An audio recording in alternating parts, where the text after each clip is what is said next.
Nah, kenapa masalah pH ini penting? Memang kasus pH jarang, tapi sekali terdiagnosis pH, maka harapan hidup seorang pasien pH memang sudah sangat kecil.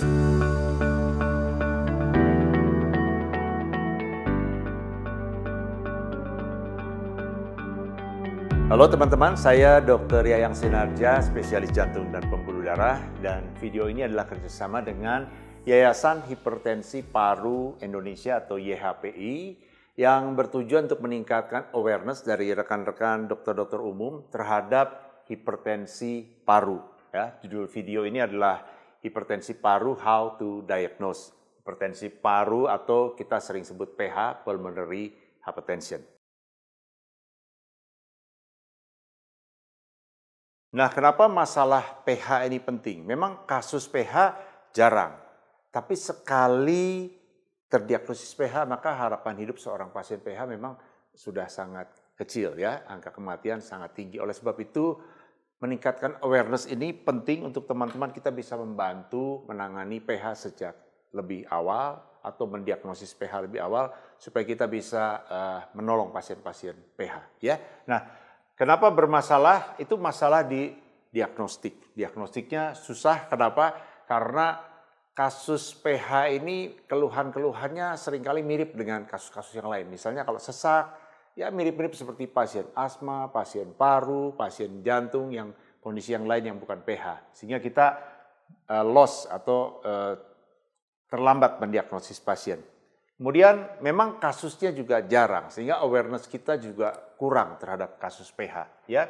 Dan seandainya pun kita bisa mendiagnosis pH, penanganannya sulit. Ya, mungkin di level teman-teman dokter umum masih sangat sulit untuk menangani pasien-pasien pH. Masih perlu dirujuk ke dokter-dokter ahli yang menangani pH yang juga jarang. Dan obat-obatannya juga susah aksesnya, mahal, ya. Dan kemudian sebagian pasien pH memerlukan tindakan yang sifatnya invasif atau operatif.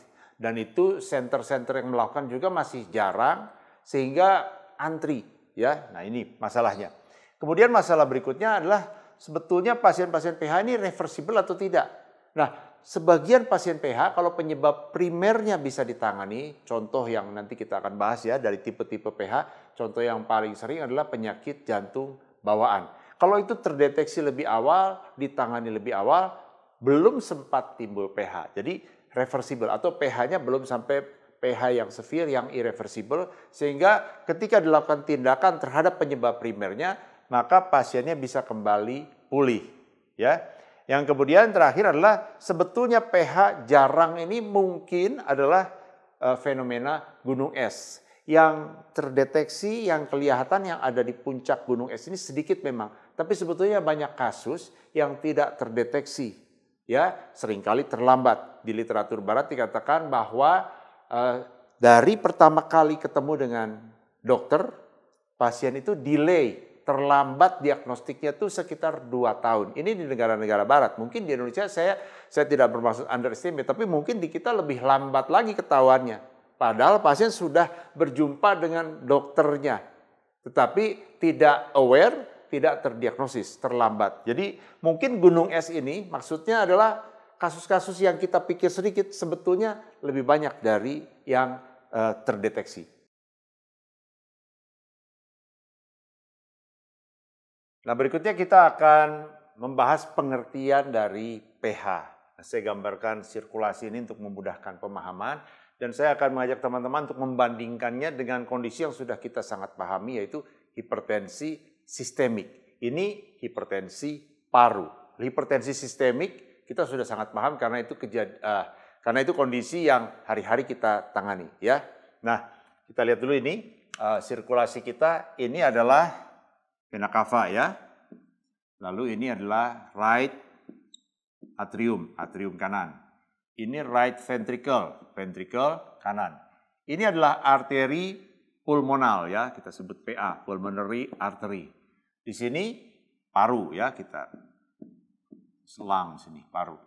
Lalu keluar dari paru adalah pulmonary vein, vena pulmonalis ya, masuk ke jantung di left atrium, atrium kiri, lalu left ventricle, lalu masuk ke aorta.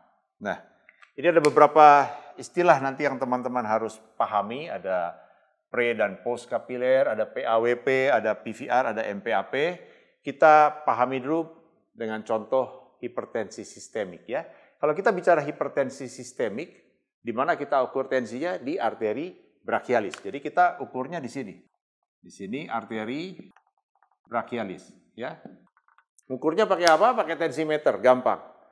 Tidak perlu dokter. Bahkan pasien di rumah juga bisa ukur sendiri tensi dari sistemik. Dan hipertensi sistemik standarnya adalah kita sudah tahu ya, tekanan darah tinggi adalah tensi 140, diastolik 90 mm air raksa. Nah, ini kalau hipertensi paru atau PH, patokannya bukan tensi sistolik diastolik, tapi mean pulmonary arterial pressure. Di sini kita bisa ukur juga mean-nya, MAP. MAP teman-teman masih ingat rumusnya? Itulah tekanan diastolik ditambah sepertiga dari pulse pressure. Diastoliknya 90 ya. Pulse pressure itu selisih antara sistolik dan diastolik ya. Ini 50. Jadi ditambah sepertiga dari 50 ya kan. Kurang lebih 45 46. Jadi ini MAP-nya adalah 106. Nah, kalau di PH mean pulmonary artery pressure-nya adalah lebih dari 20 mm air raksa. Ini berdasarkan 6 World Symposium on PH ya tahun 2018. Nah, sekali lagi ngukurnya gimana nanti kita bahas dalam diagnostik. Ngukurnya kan susah. Ngukur dari mana kita taunya mean pulmonary arterial pressure-nya lebih dari 20 mm Hg ya. Tentu tidak semudah tensi sistemik. Kemudian ada istilah ini pre dan post. Ini maksudnya prekapiler. Tekanan di area sebelum masuk paru-paru dan post kapiler. Tekanan di sistem setelah dari paru-paru. Itu nanti harus dipahami dalam memahami tipe-tipe dari PH. Kemudian ada istilah ini, PAWP. PAWP itu singkatannya adalah Pulmonary Arterial Wedge Pressure. Itu sama dengan tekanan dari LA. Ya, menunjukkan tekanan dari left atrium, tekanan di sini. Nah, mungkin teman-teman bertanya, ngapain kita ukur-ukur tekanan di sebelah kiri, padahal pH itu di sebelah kanan. Nah, ini penting karena kita ada tipe-tipe pH yang penyebabnya dari sebelah kiri. Sehingga kita bisa menentukan penyebabnya dari tingginya si PA wedge pressure, pulmonary artery wedge pressure. Ya, ini kalau di atas dari 15 mm air raksa, ini artinya tekanan left atriumnya meningkat. Kemudian satu lagi adalah istilah PVR. PVR itu Pulmonary Vascular Resistance. Teman-teman tentu ingat di sini ada SVR. SVR itu Systemic Vascular Resistance atau tahanan perifer. Ya, yang menentukan tensi itu menjadi tinggi adalah salah satunya kalau tahanan perifernya tinggi. Nah, teman-teman paham bedanya tekanan dengan tahanan ya. Kalau tekanan itu yang kekuatan kontraksi dari ventrikel kiri itu tekanan ya. Kontraksi dari atrium itu aorta itu adalah tekanan.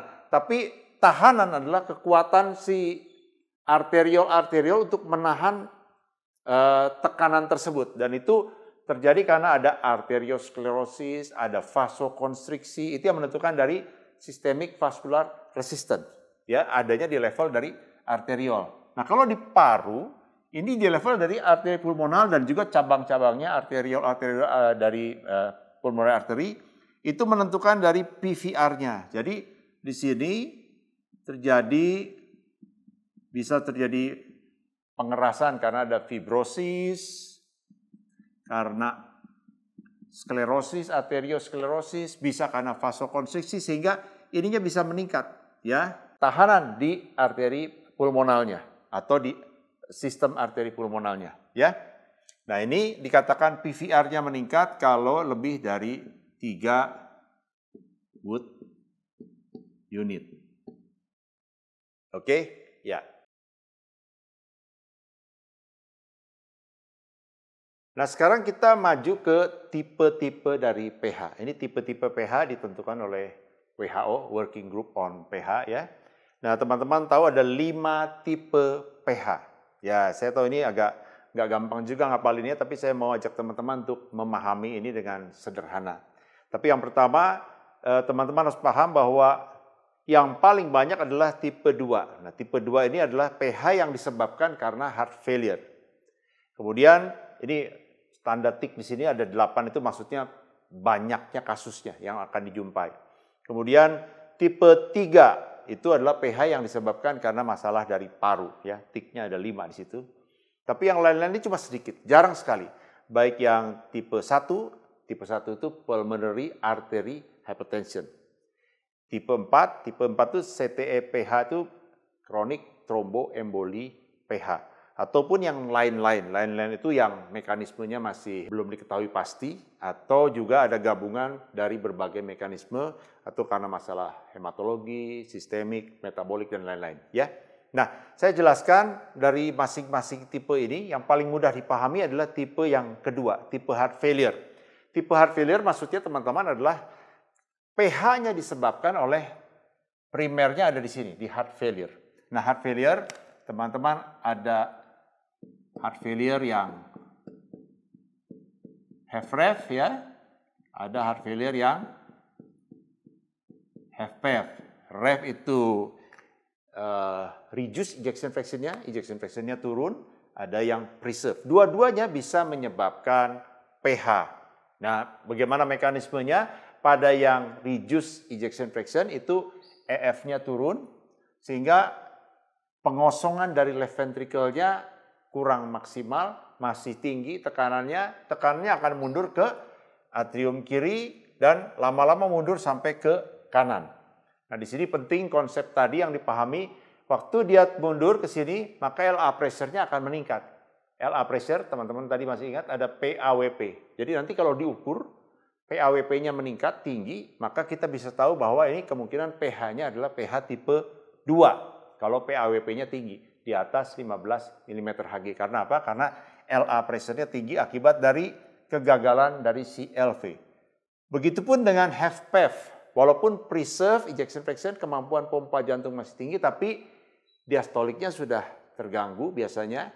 Dan itu nanti LVEDP. LVEDP itu left ventricle end diastolic pressure. Jadi tekanan pada saat fase diastolik akhir itu juga meningkat karena gangguan diastolik, dan itu akhirnya akan meningkatkan tekanan di atrium kiri dan nanti naik semua ke sini ya. Jadi kalau awal-awal ini biasanya tekanan yang tingginya adalah post kapiler. Ini kan kapiler, ini post kapiler karena di ventricle kiri ya heart failure-nya. Tetapi kalau sudah lama akan terjadi kombinasi juga prekapiler juga meningkat ya. Tentu mean pulmonary artery pressure-nya juga meningkat. Ya, itu tipe 2 yang paling mudah dan juga paling sering. Yang kemudian kalau kita mundur tipe 3, mundur dari sini ke paru. Jadi kondisi-kondisi di paru, baik itu kondisi yang sifatnya obstruktif maupun restriktif, dalam jangka panjang kalau sudah kronik, kemungkinan akan menyebabkan pH, mundur ke belakang. Jadi teman-teman lihat kalau dari paru, maka PAWP-nya tidak akan meningkat.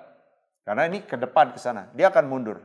Kalau mundur ke sini, mean PA pressure sudah pasti meningkat. Karena ini diagnostik pH harus mean PA pressure-nya tinggi ya. Jadi RV pressure naik, PA pressure-nya naik, dan juga PVR-nya juga bisa naik ya. Kemudian kalau mundur lagi, itu kejadiannya mundur lagi di sini. Kejadiannya ada di arteri pulmonal. Ini chronic thromboemboli. Jadi kejadian emboli akibat ada trombosis. Trombosisnya biasanya dari deep vein thrombosis, dari tungkai, dari vena, lalu lepas emboli nyangkut di arteri pulmonal.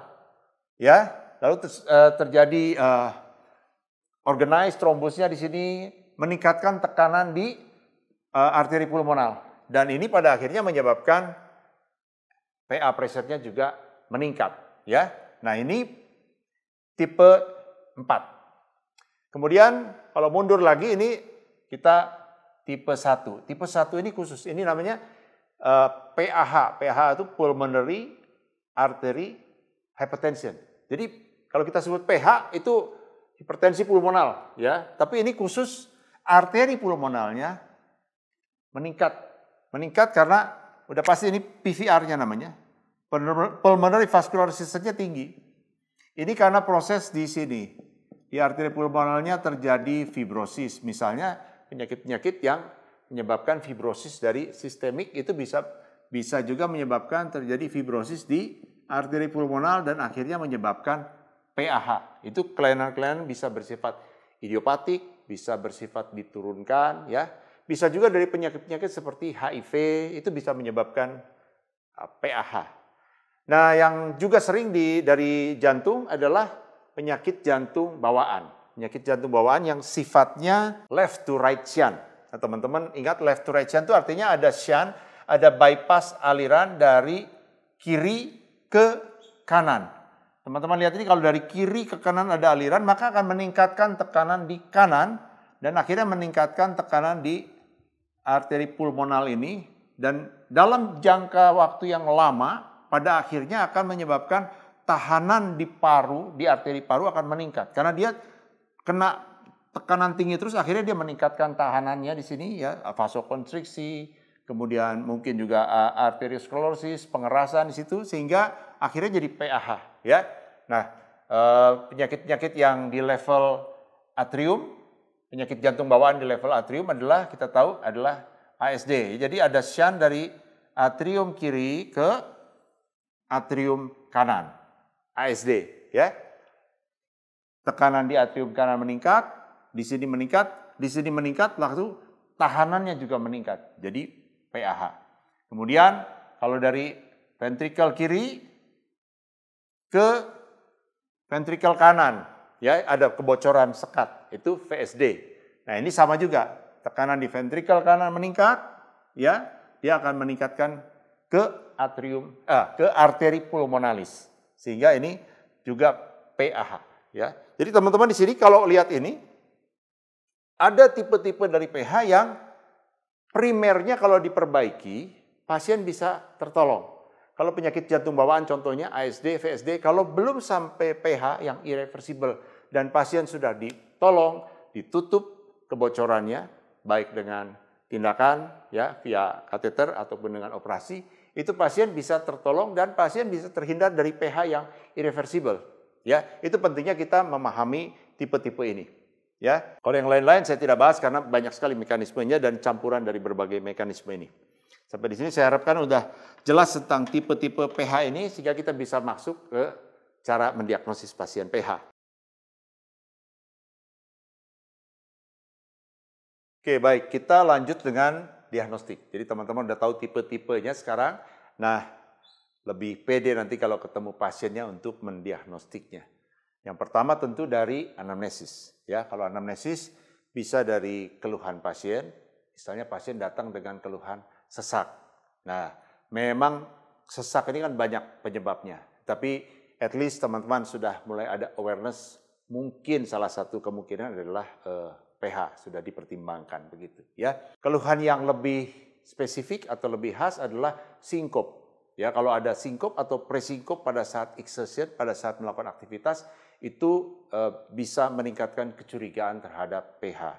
Atau sesaknya lebih patognomonik atau sesaknya lebih khas untuk heart failure, ortopnu, ya, sesaknya pada saat berbaring, pada saat posisi duduk lebih enak, itu meningkatkan ke arah sini, ya. Kemudian ada chest pain. Chest pain juga bisa. Chest pain kalau right ventricle-nya ada iskemi karena dia terlalu hipertrofi atau terlalu dilatasi, begitu terjadi iskemi pada right ventricle-nya menimbulkan keluhan angina, ya. Nah, juga kita akan mencari ke arah faktor-faktor risiko untuk PH. Kalau faktor risikonya adalah tadi PH tipe 2, heart failure, kita cari ke arah faktor-faktor risiko tradisional kardiovaskuler seperti hipertensi, kolesterol, diabetes, merokok dan sebagainya, ya. Atau kalau tipe 1 tadi, ya, tipe 1 itu PAH tadi salah satunya adalah penyakit jantung bawaan. Jadi kalau ketemu bayi atau anak-anak yang feeding difficulty, kesulitan untuk makan, ada failure to thrive ya, gagal tumbuh kembang, kemudian sering ada infeksi saluran pernapasan yang berulang, kita mencurigai jangan-jangan penyakit jantung bawaan, kita sudah putus ininya, rantainya dari sini supaya tidak sampai ke pH, sudah kita tangani lebih awal untuk penyakit jantung bawaan. Itu untuk anamnesis. Nah, untuk pemeriksaan fisik, kalau sudah mencurigakan ke arah pH, kita bisa mendapatkan dalam pemeriksaan fisik tanda-tanda dari pembesaran dari ventrikel kanan, bisa parasternal heave, kemudian bisa terdengar ada murmur dari trikuspid ya, itu murmur sistolik untuk trikuspid regurgitasi. Atau kalau suara komponen pulmonalnya sudah mengeras, kita bisa mendengar ini di sini kan aorta, di sini pulmonal, kita bisa mendengar suara dua komponen pulmonalnya lebih dominan, mengeras ya. Itu kita dari pemeriksaan fisik bisa mencurigai ke arah pH. Pemeriksaan fisik yang lain yang perlu kita perhatikan adalah tanda-tanda gagal jantung kanan. Ada JVP meningkat, ada asites, ada edema tungkai, itu meningkatkan kecurigaan ke arah gagal jantung kanan dan pH ya. Kemudian juga tanda-tanda dari low cardiac output. Tekanan di sini tinggi, tetapi tahanan di sini tinggi sehingga aliran ke kiri menjadi berkurang.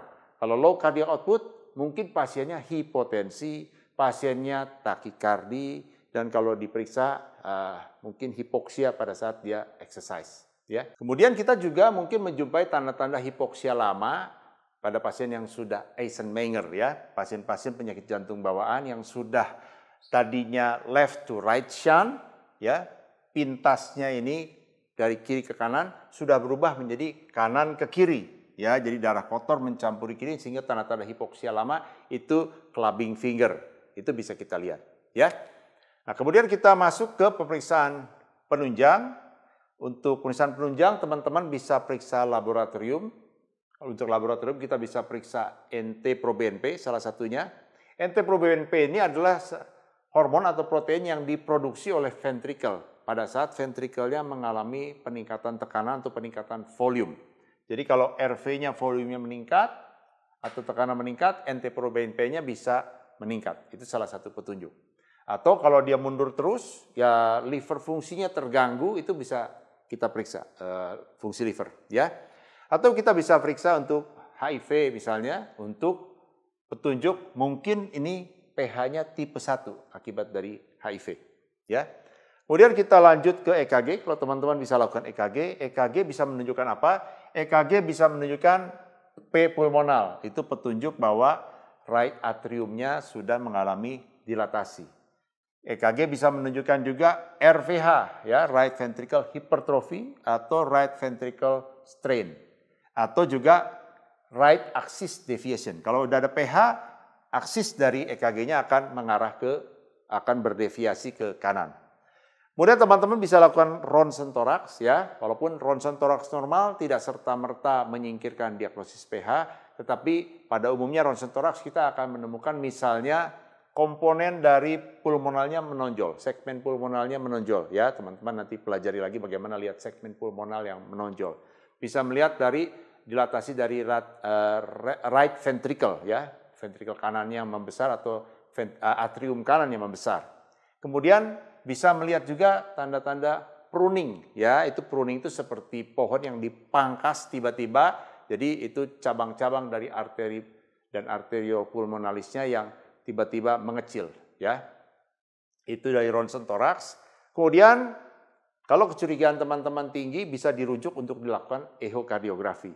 Nah, eho tidak bisa memastikan pH, tapi eho bisa memberikan petunjuk probabilitas. Apakah probabilitasnya rendah, probabilitasnya sedang, atau probabilitasnya tinggi untuk seorang pasien itu menderita pH. Dan itu biasanya dilihat dari berat ringannya atau severitas dari trikuspid regurgitasi. Ini dokter jantung yang melakukan eho akan memberikan laporannya apakah ini probabilitasnya bagaimana, rendah, sedang atau tinggi terhadap kemungkinan pH, ya.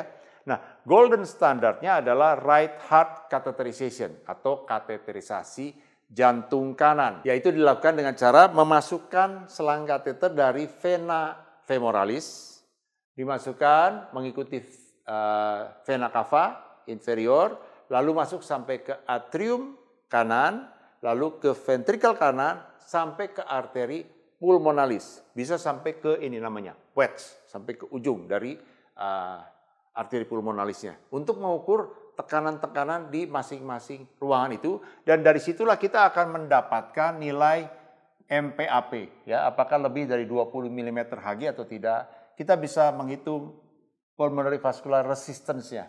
Kita bisa menghitung pulmonary artery wedge pressure-nya. Kita bahkan bisa juga menghitung cardiac output, cardiac index dari right heart catheterization. Dari sinilah nanti diagnostik PH ditegakkan, ya. Nah, saya harap mudah-mudahan teman-teman sudah bisa memahami kurang lebih secara sederhana cara diagnostik dari pasien PH, dan mudah-mudahan dengan video ini teman-teman bisa meningkatkan awareness teman-teman terhadap kasus-kasus PH. Nah, terakhir saya ingin sampaikan tentang Yayasan Hipertensi Paru Indonesia. Yayasan ini berdiri secara legal, secara hukum tahun 2014, didirikan oleh para pasien hipertensi paru, dan anggotanya adalah tentu saja para pasien hipertensi paru, tapi juga para pemerhati, para dokter yang terlibat dalam penanganan hipertensi paru di Indonesia. Kegiatan dari Yayasan Hipertensi Paru adalah membantu para pasien-pasien advokasi untuk akses obat yang lengkap, ya, membantu mereka menemukan obat-obatannya, dan juga untuk memberikan dukungan dan support kepada pasien-pasien. Dan salah satu yang sudah dilakukan adalah mencetak buku ini. Ini buku Satu Napas. Ini adalah cerita dari pasien-pasien hipertensi paru, ya, cerita dari beberapa, mungkin ada 10 lebih dari pasien-pasien hipertensi paru, dan ceritanya sangat inspiratif sekali. Saya mendorong teman-teman dokter untuk bisa mensupport dan membeli buku ini dan membacanya tentu saja, ya. Dan teman-teman bisa bergabung dengan Yayasan Hipertensi Paru melalui sosial media mereka yang nanti akan ditampilkan di akhir dari video ini. Saya harap video ini bermanfaat buat teman-teman. Terima kasih sudah menyimak dari awal sampai selesai.